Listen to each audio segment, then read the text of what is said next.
What is up, YouTube? My name is Joystick. I'm bringing you the next iteration of the support meta tier list. This is the March edition. Obviously, the meta is subject to change within the month of March, but for the most part, I think the meta is getting a little bit more solidified. Let's just jump right into this. Starting off, I want to throw Baptiste right into S tier. I think Baptiste has significantly moved back into the top of the meta.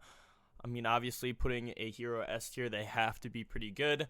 So, I think Baptiste, Immortality Field is probably what the reason why he's, like, the strongest healer in the game. That being able to literally be immortal. Like, can you really beat that? I don't know.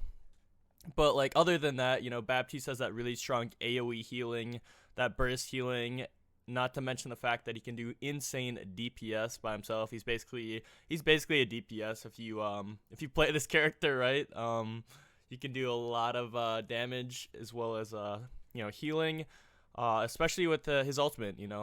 Amplification Matrix, super strong ability, especially the fact that they made it the size of an IMAX movie theater. Garage door, whatever you want to call it. It's unbelievably insane.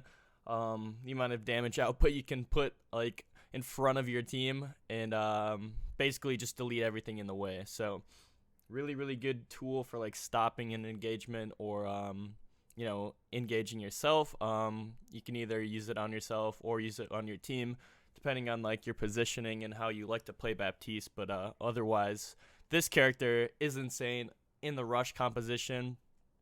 You want to be running a Baptiste Lucio. I think that is pure meta right now for the most part. It's that rush style composition with the Ryan Zarya. Baptiste Lucio, insane. All right, moving in. Speaking of Lucio, bring him in right behind Baptiste at S tier. I think this is, Lucio could be S tier, but also be like high A tier even. But I'm going to give him the benefit of the doubt just because how strong he is in the meta. I think sound barrier is like the biggest cancellation to the graviton surge, being able to live through that, especially with the immortality field. You kind of need both, especially at like high levels of play when there's a lot of damage and a lot of focus output in terms of, ultimate economy. You want that, you want sound barrier, that's really strong ultimate to live through a lot of the ultimates in the game. Not to mention, I think Lucio's biggest thing is his speed boost. Being able to amp speed with your team, with your Reinhardt, just get your Rein into the fight, start swinging away. That's why I do love this meta, is because it is revolving around Ryan Zarya and the Lucio. I just love that like aggression and the speed boost that Lucio brings to the table, which really creates a really fast meta, and you got to be ready to take these quick engagements, otherwise you're gonna fall behind. So Lucio Baptiste, I think, is the best combination in the game, so I think it's deserving of the S tier spot. But moving forward, Brigitte actually at A tier. I don't think Brig is quite S tier, but definitely deserving of A, maybe high B. I think Brig is still pretty strong as she has been over the last 2 years. Rally is just like a game-winning ultimate in itself. I think people don't really think about that too much, but Rally is really insane.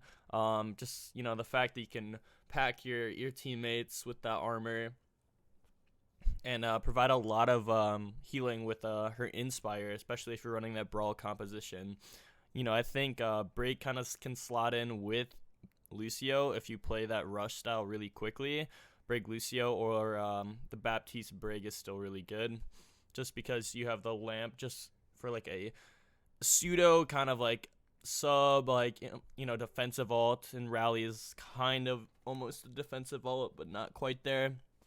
It can be used for both offensive and defensive in a way, depending on how you play Brig, obviously. So I think Brig is still super strong.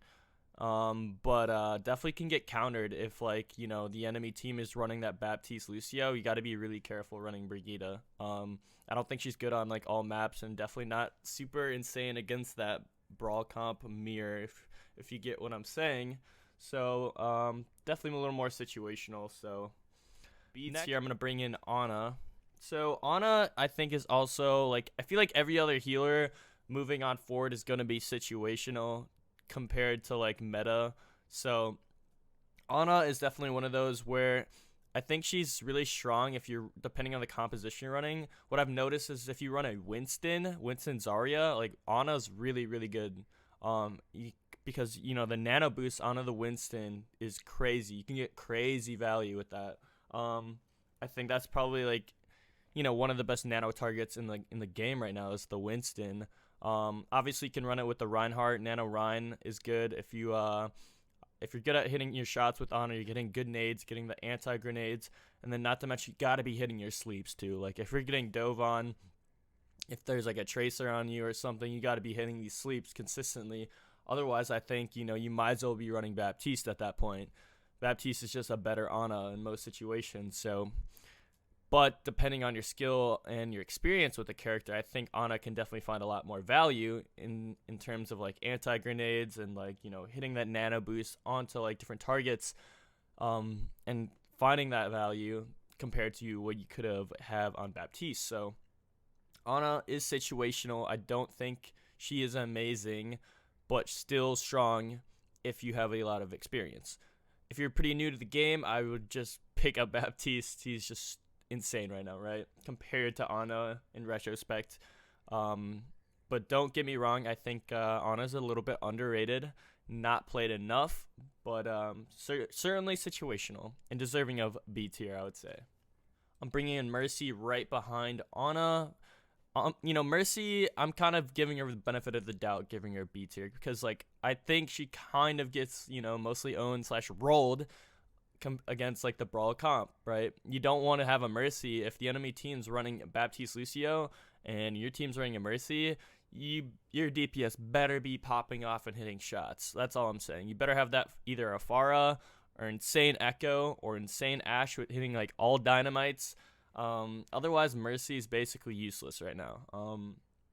For the most part, obviously you can get like good reses off, but like your team's still gonna get run down by the enemy running that Lucio Baptiste.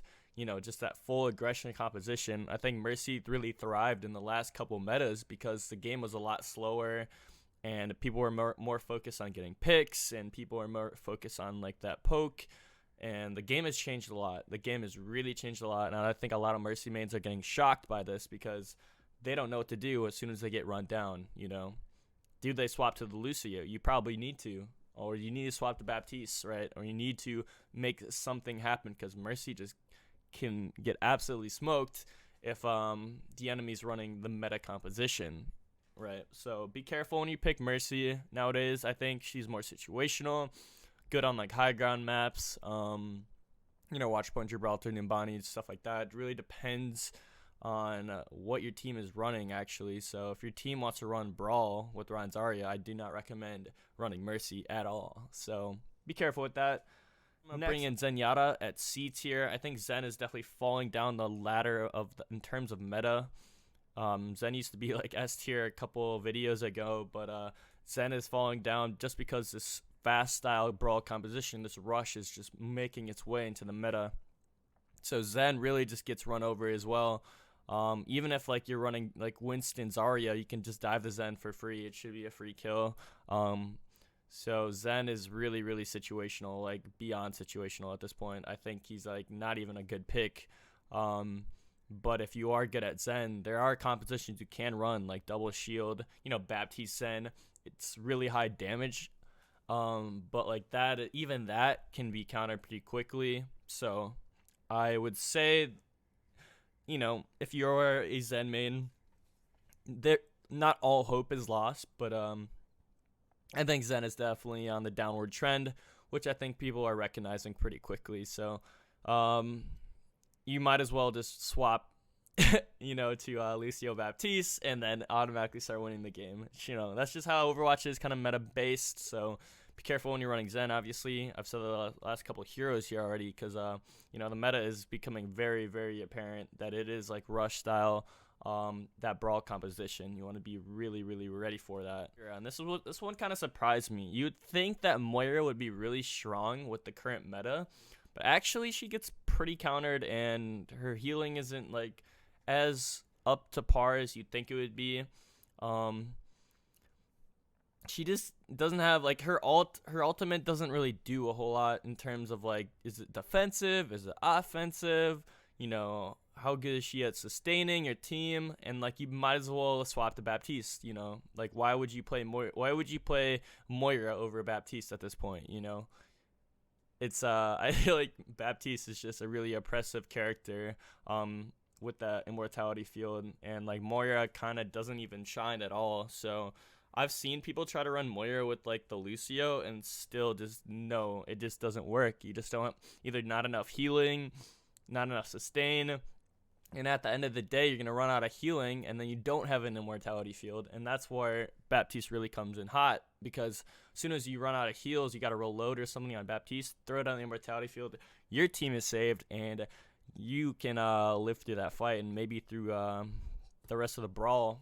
So that's just the difference, right? That makes a huge difference. So in terms of meta, in terms of like gameplay and how you guys choose your heroes, keep this in mind. I think this is a solid tier list here. That'll wrap things up. Thank you guys for watching. I hope you guys want to check out my streams. I stream Mondays, Wednesdays, and Saturdays at twitch.tv/joystick.